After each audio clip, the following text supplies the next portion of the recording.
And welcome back to another episode of Life in Prison. My name's Zach, and as always, if you haven't already done it, go ahead, hit that subscribe button. While you at it, hit that bell notification button so you'll be force informed when I upload. I greatly appreciate the ones that have been coming back and catching that traction. As I told you before, I wouldn't disappoint. I hope you guys keep enjoying this content. As I said, it's all prison related stuff. Once again, this video is sponsored by Stone Collective Supply Company. Caleb over there, killing it. Greatly appreciate the support. So we're going to be going back to the trenches. Huntsville Correctional Center, maximum security prison in West Virginia, out in the middle of nowhere. So we're going to be talking once again with Chewy about the difference between prisons out west at Idaho, wherever he did time, maximum security, along with the difference between the maximum security here in West Virginia. You know, as I keep saying, every state's different. You know, some states go a little bit harder, some states don't go as hard, and some states politics is really, really serious, and some it's not so much. So we're going to go ahead and speak with him and get his take on, you know, the difference between the maximum security prisons out west and the ones here. So I said, I hope you guys keep catching that traction, and I hope you guys keep being entertained, alright? Thank you. I send my utmost love, loyalty, respect as always. I hope you guys have a good year, a good life, and I hope you guys enjoy this video. Thanks again for your support, and I hope you guys keep coming back for more. Alright, you guys have a good one. And welcome back. I appreciate your time, Chewy, on another visit. So last time we spoke, we were talking a little bit about prisons out in Idaho and stuff. So what's some of the crazier things that you've seen while you were incarcerated out there? Oh man, I seen some pretty crazy shit.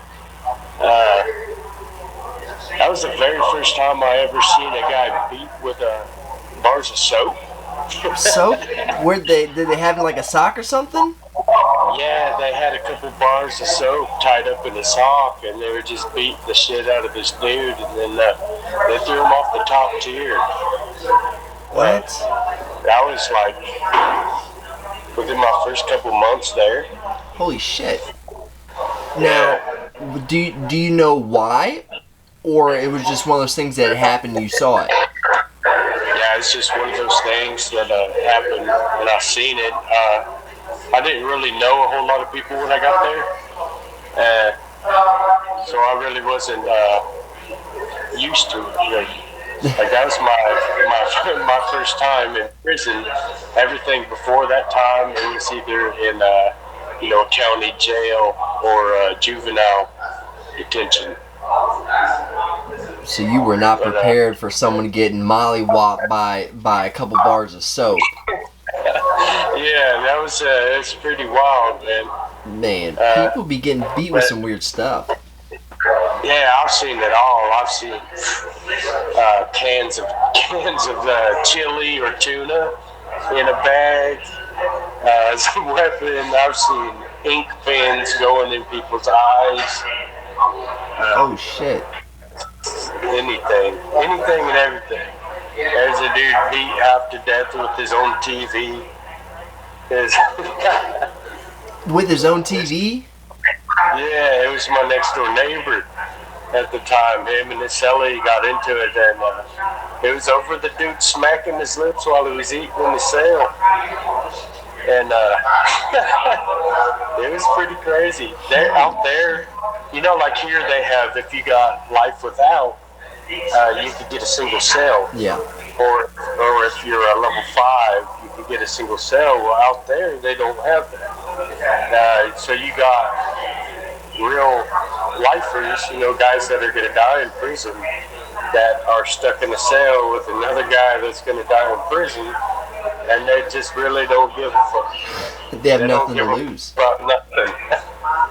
That's crazy. The first time I've ever seen someone like get assaulted by I want to say an item was in jail. When I first got locked up, people were getting smacked with these flops and leaving big welts all over them. Yeah, I've seen that several times. Them flops are pretty pretty dangerous little item. Yeah, they're a weapon in themselves for sure. God, Yeah. man.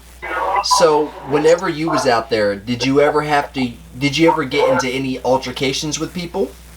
Oh yeah, all the time. It's if you go to prison, and it's gonna happen sooner or later. I don't care who you are. You can be the nicest guy in the world, and sometimes being the nicest guy in the world gets you into a fight. Or you could just be a straight asshole and not have to fight as much as the nicest guy would, but it's gonna happen.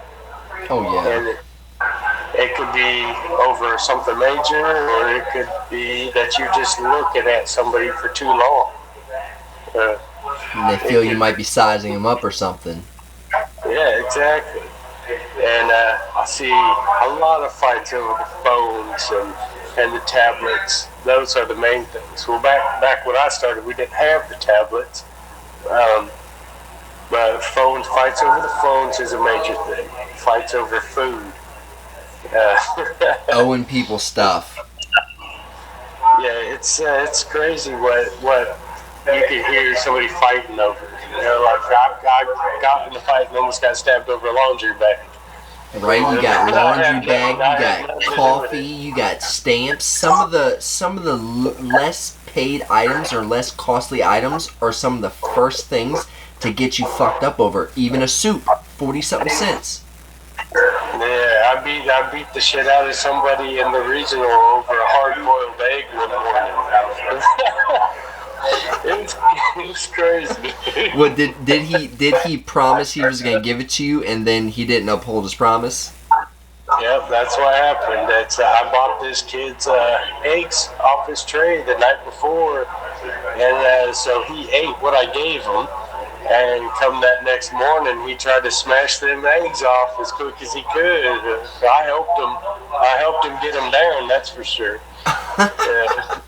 I beat his ass from one end of the dorm to the next. See, and this is what I tell people. A lot of people wonder, why is prison so violent? Well, it's mostly because once you put your word on something, if you promise somebody something, then you should uphold, obviously what you say. And if you want to go ahead and lie to somebody, and if someone pays money out, then yeah, that's going to be your ass. It may be something small, but to each individual, it's more than just that item. It's your respect toward that person, and that's all it boils down to.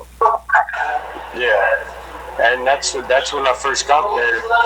It was even before I was sentenced for these charges. It was just a couple months into it, and and that goes back to the time that I did out west, where it goes harder out there, and so I got that mentality.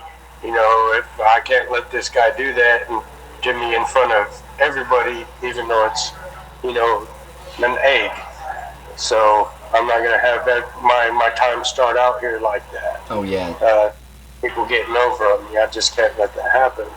Because at the time I was facing a whole lot more time than what I got. I don't want to be known as the guy that started out his time, doing up to 2 life sentences and being able to get, taken advantage of over an a egg. horrible egg. If I let that slide, what else am I going to let slide? Right? So, out there, was Aryan Brotherhood big in numbers out there, or was it less? It was a lot out there. Out there, you got a lot of that out there. In North Idaho, you can look that up. Anybody can look that up on the computers and stuff. It's real big out there, and getting people from California and other places like Arizona and Texas and stuff, yeah. Colorado. It's a big melting pot right there for a lot of different gangs, and they just seem to thrive off of it there.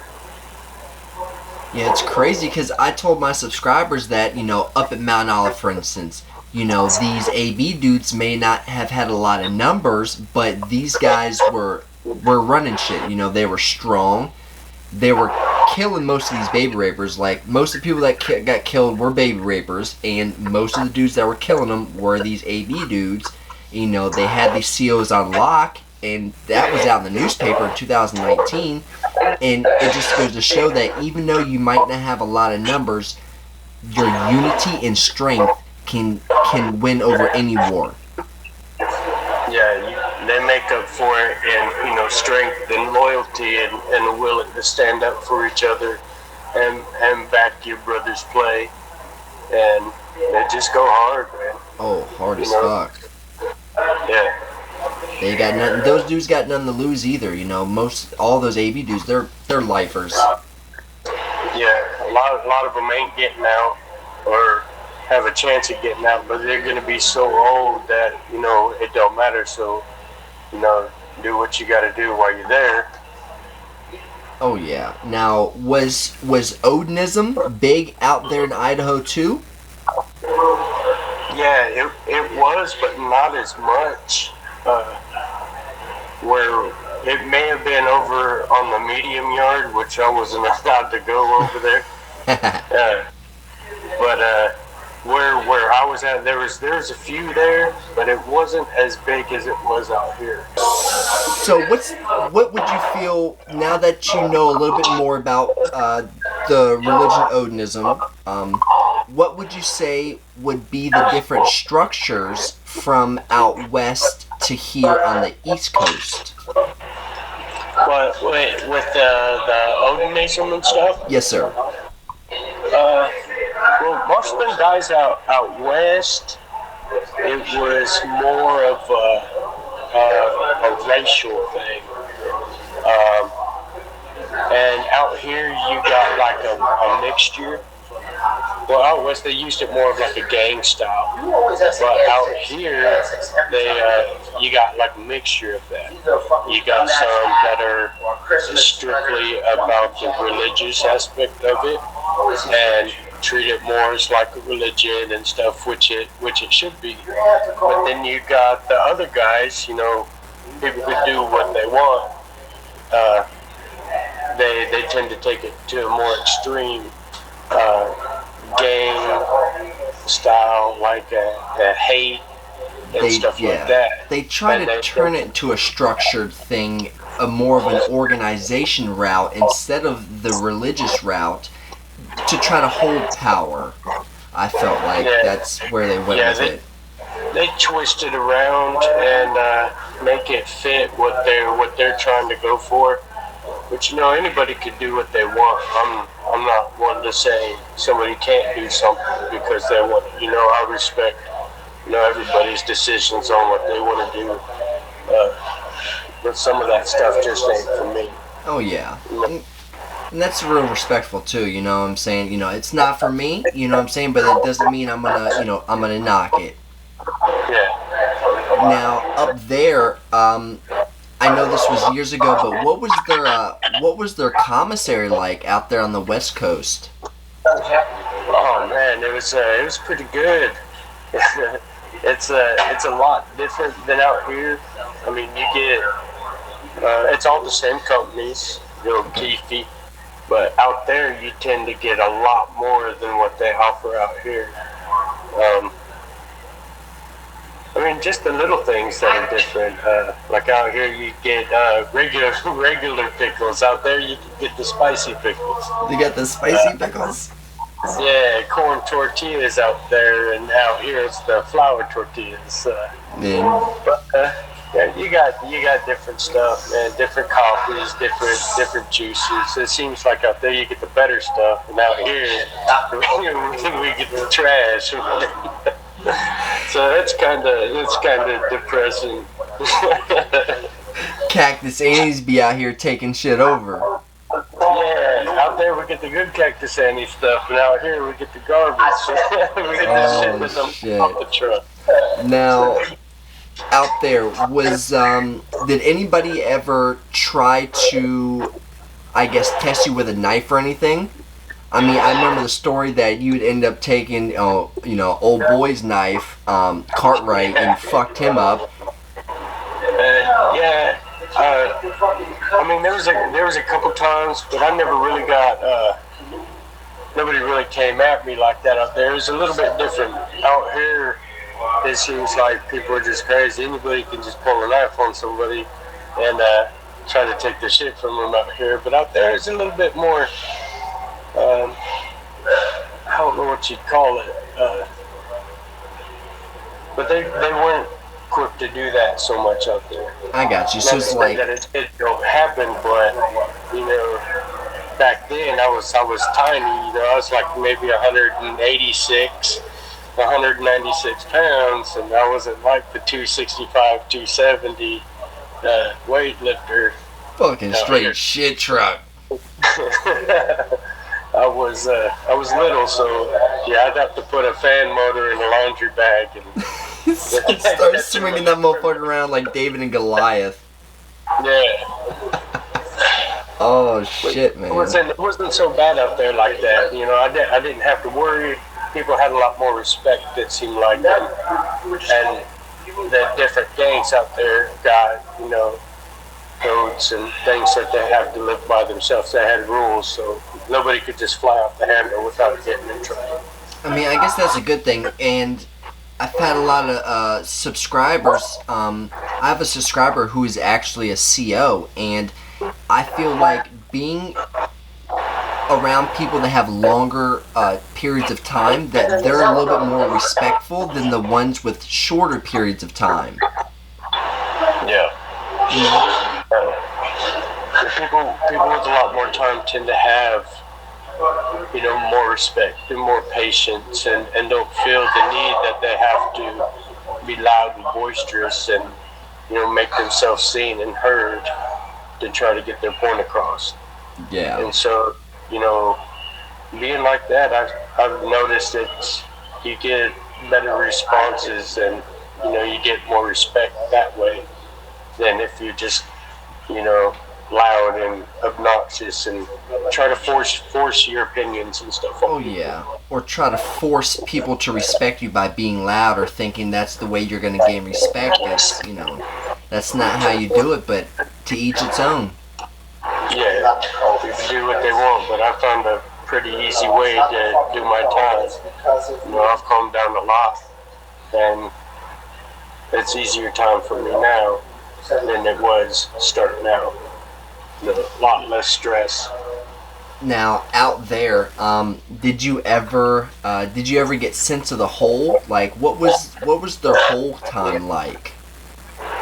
The whole time out there was, I never went to the hole at Mount Olive, but I know the hole at Mount Olive is better than being on the yard here at Huntsville. But the hole out west was a lot better than the holes out here. You could take your hygiene and stuff to the hole with you out there. You got books every night. You could get some books, and they had a chargeable cordless phone they'd bring to your cell for your phone calls. Oh, so that's nice. So you didn't have to be there at the door with the phone up to the door, so you sitting there. That shit sucks. Not like this one. Yeah, it wasn't so bad because you didn't wind up doing so much time unless you got ad sick. Like, I went to the hole all the time when I was out there. Usually for fighting or tattooing. And there's a pretty crazy story. You know how I was telling you the top tier can't wreck with the bottom tier? Mm-hmm. Well, we never got to be around each other, but our showers there were just like a cell. They were super skinny, but they had a cell door on it with a tiny window. And some dudes upstairs were wanting some tattoos. I knew a dude that was up there, and the only way I could get to him was me and his cellie had to hide in the showers. Ah, and then swap out. Yeah. Oh. So, in order for his cellie to get my cell to stay the night, he had to hide in the shower at the end of their rec time. So I hid in the shower at the end of our rec time. They come out, I come out with them, and then go on up.